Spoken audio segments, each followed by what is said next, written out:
साथियों, मैं अगर यह कह दूं कि आप गुलाम हो चुके हैं तो शायद आपको बुरा लगेगा,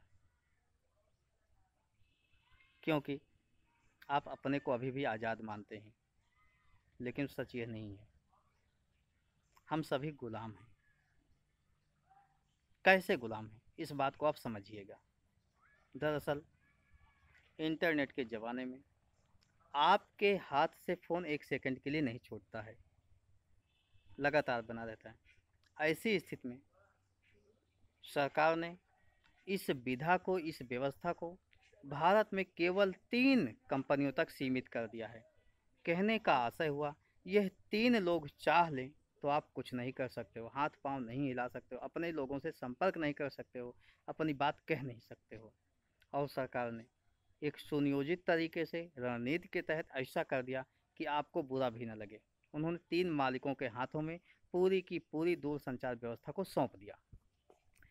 3 हाथों में सौंपने के बाद जो फ्री का रिचार्ज इनकमिंग आपकी होती थी, वह तो पहले 35 की हुई, फिर 49 की हुई, अब 79 की हुई। यानी आप सोच लो, जो काम आप फ्री का कर लेते थे, निजीकरण के बाद उसे 79 रुपये पर मंथ देना पड़ रहा है। आप कहीं भी भाग कर चले जाओ, किसी भी कंपनी के पास चले जाओ, तो उससे सस्ता प्लान आपको नहीं मिलेगा। यानी आप मजबूर हो, लाचार हो, असहाय हो, आपको 79 खर्च करना ही होगा। तो 79 खर्च करना है। आप मजबूर हुए कि नहीं हुए? आप मजबूर हो गए तो गुलाम हुए कि नहीं हुए?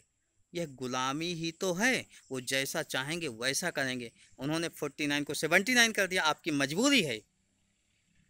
और 79 का अगर वो 500 कर दे तो भी आपकी मजबूरी होगी। इसका आशय हुआ, आप सरकार गलत हाथों में दे चुके हो। जो कहता था देश नहीं बिकने दूंगा, उसने एक एक करके सब तो बेच डाला। जिसने कहा था देश नहीं झुकने दूंगा, उसने एक एक करके देश को झुका ही दिया। आप चाहे अर्थव्यवस्था की बात कर लो, चाहे बेरोजगारी की बात कर लो, चाहे शिक्षा की बात कर लो, चाहे स्वास्थ्य की बात कर लो। फिलहाल मंथन कीजिए, चिंतन कीजिए, उसके बाद आप फैसला लीजिए। जय क्रांति, जय भारत।